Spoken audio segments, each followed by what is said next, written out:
Foxtrot is the fourth studio album by the English progressive rock band Genesis. Released in October 1972 on Charisma Records.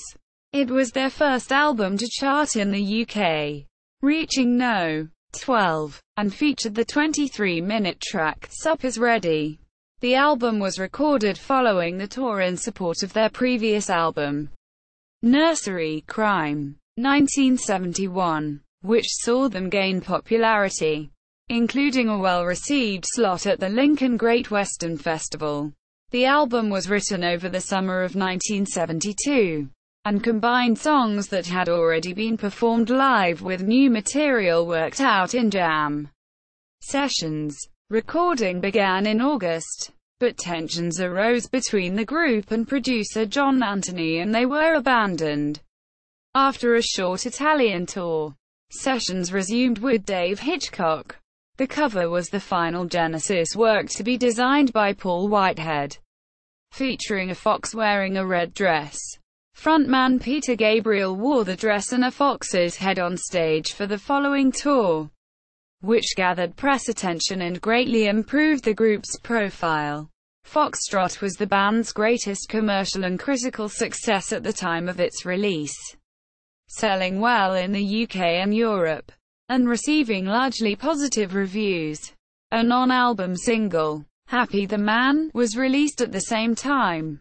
The album has continued to attract critical praise, and was reissued with a new stereo and 5.1 surround sound mix as part of their 2008 Genesis 1970 to 1975 box set.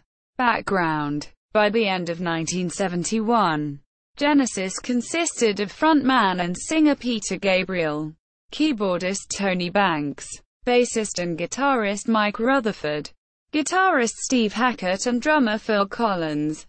They had played around 400 gigs in the UK, but had yet to achieve commercial success. However, they had begun to become popular abroad. Their 1970 album Trespass had reached No. 1 in Belgium, while 1971's Nursery Cryme had reached No. 4 in Italy. The Italian leg of the tour in April saw Genesis play to large and enthusiastic crowds, which gave the band new ideas about what audiences could be expected from a successful touring band.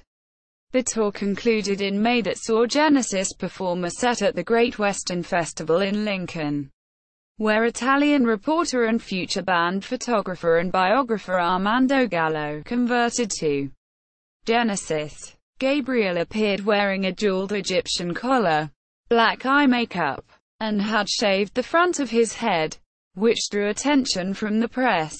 Upon returning home, the group dedicated time to write and rehearse new material for a new studio album. Hackett considered leaving the band after feeling fairly shattered from the lengthy tour, but his bandmates persuaded him to stay and reassured they had liked his playing.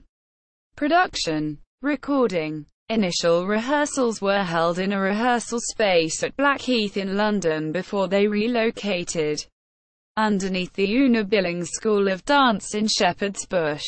Some of Hackett's material that was used for his first solo album, Voyage of the Acolyte, was in fact rehearsed by the band during the Foxtrot sessions but was not developed further. Material that became Watcher of the Skies and Can Utility and the Coastliners was performed live in the time running up to the recording of Foxtrot. Genesis recorded Foxtrot in August and September 1972 in London at Island Studios.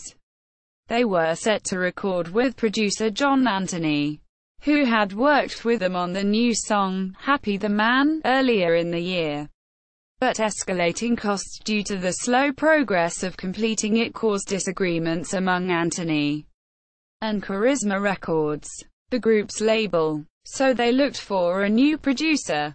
Banks recalled Charisma were anxious for the group to make a hit recording, so they arranged for Bob Potter, who had worked with other popular artists and fellow Charisma group Lindisfarne, to produce with Bob Johnston as engineer.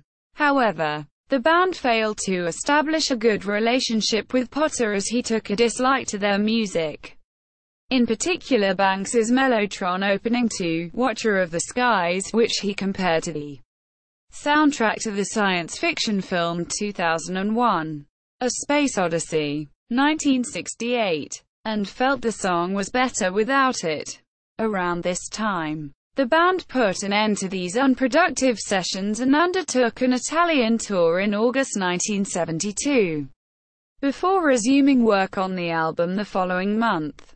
The group tried out Tony Platt as a producer, but this was abandoned owing to personality clashes.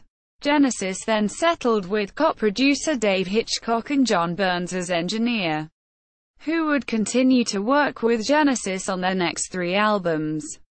Banks felt Hitchcock was not the best replacement for the job and disagreed with him over the album's sound. During the album's sessions, Genesis got around to recording the longtime stage song, Twilight Ale House, which had originated when founding member and guitarist Anthony Phillips was in the band and remained unreleased until it was put out as a limited single by Zigzag magazine and the band's fan club in 1973.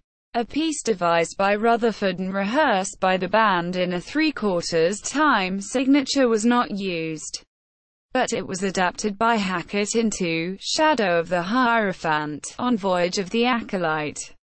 The group tried an early take of the Banks panned Firth of Fifth, but it failed to inspire the band's interest. Banks worked on it over the course of the following year and it was released on the next album, Selling England by the Pound. When Charisma's owner Tony Stratton Smith heard the album for the first time upon completion, he said to the band's friend and roadie Richard MacPhail, "This is the one that makes their career."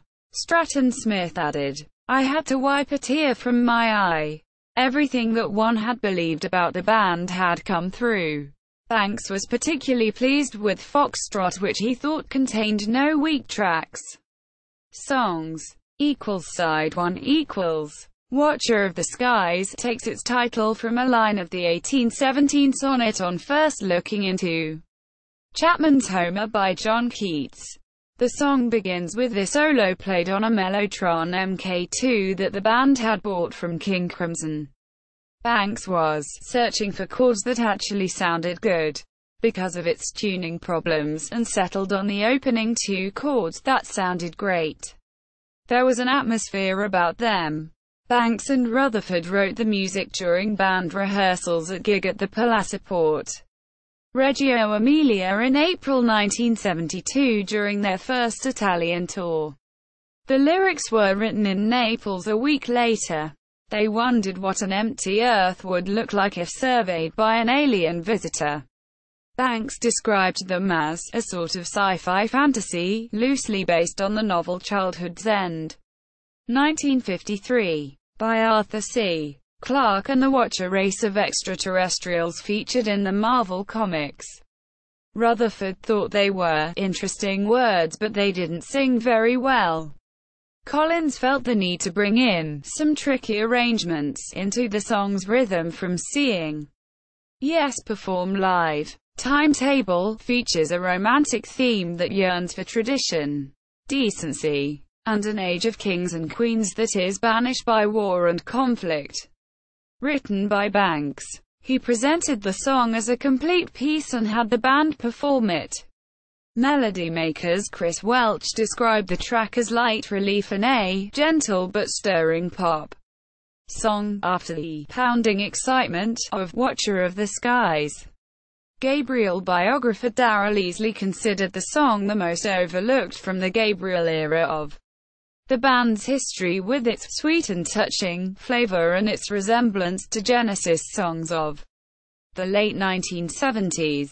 Get Em Out by Friday is a song described as a comic opera that Gabriel described as part social comment, part prophetic. It was partly inspired by Gabriel's own landlord problems he was having with his flat on Campden Hill Road, and a television documentary he had seen about housing in the borough of Islington. similar to Harold the Barrel and The Fountain of Salmacis from Nursery Cryme. The song features characters, with Gabriel adopting a different vocal style for each one. The track features 4 characters: John Pebble, a businessman of Styx Enterprises; Mark Hall, aka the Winkler, an employee of Styx who evicts tenants; Mrs. Barrow, a tenant of a house owned by Pebble; and Joe Everybody, a customer in a pub. The song starts with Hall informing Mrs. Barrow that her property has been purchased and must be evicted, but she refuses to leave, leaving Pebble to raise her rent. Hall then offers Mrs. Barrow £400 to move to a new property in Harlow New Town, which she does, before Pebble raises her rent again. After an instrumental section. The date is the 18th of September 2012, and Genetic Control announce on a Dial-A program television service its decision to shorten the height of all humans to 4 feet. Joe reasons this so housing blocks will be able to accommodate twice as many people. Rutherford and Collins singled out "Get Em Out" by Friday as one of the early Genesis songs that suffered from Gabriel's dense lyrics, which made the track busy and crowded. Collins reasoned this as a downfall to the band's typical method of songwriting, whereby a track recorded instrumentally with the vocals written and recorded afterwards. Nevertheless, Rutherford considered the lyrics to be among Gabriel's best. Can Utility and the Coastliners was one of the first songs written for the album and played during the Italian tour. It is based on King Canute and his inability to hold back the incoming tide. Welch theorized that the song may be in fact about Gabriel and the idea of a singer growing wary of his role and his flattering admirers. Side 2 Side 2 begins with Horizons, a short guitar instrumental performed by Hackett that was recorded in the short time that Potter was the album's producer. It took musical inspiration from the prelude of Suite No. 1 in G major, BWV 1007 for cello by Bach. After playing the track to the band in a rehearsal, Hackett remembered Collins saying that there should be applause added to the end of the piece, and felt surprised when the band agreed to include it on the album. Hackett wrote it with English composers of the Tudor period in mind, including William Byrd, who often composed very short pieces. He pointed out the common mistake adopted by some listeners that Horizons was an opening to Sup Is Ready, but it did not bother him. Sup Is Ready, a 22-minute track formed of 7 parts, occupies most of the album's second side and remains the band's longest recorded track. Gabriel believed the band's growing support as a live act gave them the confidence to start writing extended pieces. The song and its theme of good versus evil was inspired by an experience Gabriel and his then-wife Jill had with Anthony at Kensington Palace, where Anthony, interested in spiritualism, was telling Jill about the subject when Jill reportedly entered a trance state as the room's windows suddenly blew open. Gabriel compared the ordeal to a scene from a Hammer horror film. Initially, the song took form as an acoustic track similar to Stagnation from Trespass or The Musical Box from Nursery Cryme, something the band wished to avoid repeating. To develop the piece further, Gabriel pitched his idea for what became the song's 5th section, titled Willow Farm, on the piano. Banks noted the change from the song's more romantic introduction into Willow Farm, with its ugly chord sequence, worked as it took the song into another dimension. Genesis went to the street and picked 8 children to record vocals for the song and paid them £10 each. Apocalypse in 9/8 was improvised by Banks, Rutherford and Collins. It is a mostly instrumental performed in a 9/8 time signature that began with Rutherford playing His bass pedals, which Collins recalled as totally abstract with no time signature, and incorporated a drum pattern to it. Banks assumed his organ solo would have no vocals, but after Gabriel proceeded to record lyrics over it, something that he disagreed with initially. He said, "It only took about 10 seconds to think, this sounds fantastic.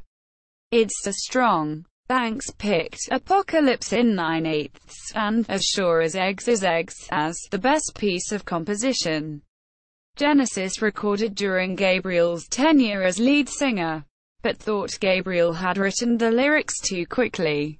Collins supported this view, who recalled Gabriel rushing to get them done while as the backing tracks were being put down. Sleeve design. The album's cover was the last of 3 Genesis releases designed by Paul Whitehead, following Trespass and Nursery Cryme. He was a former art director for the London-based magazine Time Out and gained inspiration from the lyrics to "Supper's Ready," which included references to the apocalypse. Whitehead wanted to present the 4 horsemen of the apocalypse in an original way, but it turned into something a little more whimsical, with 2 horse riders being a monkey and an alien. The cover for Nursery Cryme had depicted croquet, which represented the English upper class, which Whitehead repeated on Foxtrot with a depiction of fox hunting. The croquet scene is also repeated, placed in the background, which has the Victorian manor now replaced with a hole in the ground. Whitehead devised the album's title, which he had done for Trespass and Nursery Cryme, as he recalled the group were stuck for ideas. He had heard the word "foxy," an American slang term for an attractive woman, during a visit in the United States, and "Foxy Lady" by the Jimi Hendrix Experience, which he used as inspiration to draw a female with a fox head. Whitehead's original illustrations for the 3 albums were stolen from the Charisma archives when it was sold to Virgin Records in 1983. Whitehead claimed that Charisma staff got wind of the imminent sale and proceeded to loot its office. The cover was not well received by the band at the time. Gabriel felt less pleased with the design than Whitehead's previous works. Hackett felt unsure about the cover when he saw it for the first time, calling it a strange design that has made more sense to him over time. Banks thought it was the weakest cover Whitehead designed for Genesis. Rutherford felt the design was a decline in quality following the "lovely atmosphere" of the Trespass and Nursery Cryme covers to Foxtrot, which was a little bit weak. Collins thought it was not particularly special, and lacked a professional look. Release. Foxtrot was released in October 1972. A non-album single, "Happy the Man," was issued as a single at the same time. "Watcher of the Skies" was edited for a single, but then scrapped. It was eventually released on the Genesis Archive 1967-75 box set in 1998. It became the band's highest-charting album at the time of its release, peaking at No. 12 on the UK Albums Chart during a 7-week residency on the chart. Like their previous 3 albums, Foxtrot failed to chart in the United States. Elsewhere, the album reached No. 1 in Italy, signifying their growth in popularity in Europe after Trespass had topped the charts in Belgium. Foxtrot is certified silver by the British Phonographic Industry (BPI) for shipments of 60,000 units. Critical reception. In his review for Sounds magazine, Jerry Gilbert thought Genesis almost achieved the perfect album. At times he noticed the overall sound does lack the required vitality, and moments where the band are trying just that little bit too hard. But such moments are sporadic, and considered it more interesting than Trespass and Nursery Cryme. Welch thought Foxtrot was a milestone in the group's career, an important point of development in British group music. and that the band had reached a creative peak. A short critical review from Rich Eargood in the Philadelphia Daily News read, "Genesis still has trouble putting songs together, but they play and sing beautifully. Jade Warrior simply has a record that's much better than anything else they've done." Retrospective reviews of the album have been largely positive. Stephen Thomas Erlewine, in his review for AllMusic, rates the album 5 stars out of 5. He considers Foxtrot being the first time that Genesis attacked like a rock band, playing with a visceral power. Quote, "They considered this a positive change, commenting that Genesis has grown muscle without abandoning the whimsy, and concluding, this is the rare art rock album that excels at both the art and the rock, and it's a pinnacle of the genre and decade. Because of it." The website's Francois Couture described Sup Is Ready as the band's undisputed masterpiece. BBC Music, in contrast, described the album as largely a by-the-numbers follow-up to Nursery Cryme, with the only major difference from its predecessor being the production, which suddenly brings all that chiming acoustic filigree up close and personal. Quote, "They also ridiculed the lyrics of all the songs, especially Sup Is Ready. They considered the album an overall good work due to the musical compositions and performances." The album ranked number 14 in Rolling Stone magazine's list of the 50 greatest prog rock albums of all time. XTC guitarist Dave Gregory said, "To this day Foxtrot is a magical album. Sup Is Ready became like an addiction. It had such a great sound, and enough mystery to make you want to hear it over and over again. To this day, I will never tire of it." Reissues. Foxtrot was re-released in 1994 as a digitally remastered CD issued by Virgin, as part of the band's box set Genesis Chapters 1970 to 1975, released in 2008. Foxtrot was reissued as a hybrid CD, Super Audio CD with a new stereo and 5.1 surround sound mix with a DVD of previously unreleased bonus material. The reissue includes sleeve notes written by Queen drummer Roger Taylor. Tour. At the end of September 1972, Genesis played a warm-up gig at the National Stadium, Dublin. During the last song, The Musical Box, Gabriel disappeared during the instrumental section, and reappeared wearing his wife's red dress and a fox's head, mimicking Foxtrot's front cover. He had deliberately avoided telling the band he would do this, but it resulted in him appearing on the front cover of Melody Maker and significantly raised the band's profile. The tour proper covered Europe and North America between September 1972 and August 1973. It opened with a UK leg with Lindisfarne as co-headliners.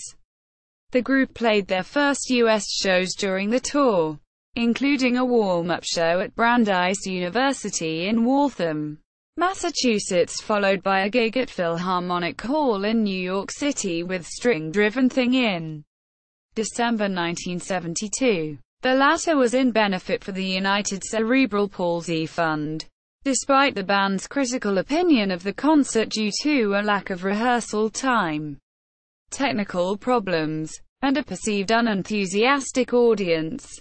It went down well with a crowd that requested more Genesis songs be played on local radio stations, thus increasing their exposure. Track listing. All songs composed, arranged, and performed by Tony Banks, Phil Collins, Peter Gabriel, Steve Hackett, and Mike Rutherford. Personnel. Credits are adapted from the album's 1972 liner notes. Genesis. Tony Banks, Hammond organ. Mellotron, piano. Electric piano. 12-string guitar. Voices. Steve Hackett, electric guitar. Nylon guitar. 12-string guitar. Richard McPhail, technician. Stage sound. Sound friend. Phil Collins, drums, voices, assorted percussion. Peter Gabriel, lead voice, flute, bass drum, tambourine, oboe. Michael Rutherford, bass guitar, bass pedals, cello, 12-string guitar, voices. Production, David Hitchcock. Production, John Burns. Engineer, Paul Whitehead. Sleeve design, Armando Gallo. Photography, Barry Ventzel. Photography, Jeff Terrell. Photography, Martin Nunn. Photography. Certifications, citations, books, DVD media, Banks, Tony, Collins, Phil, Gabriel, Peter, Hackett, Steve, Rutherford, Mike. The 10th of November 2008. Genesis chapters 1970 to 1975. Foxtrot, DVD. Virgin Records.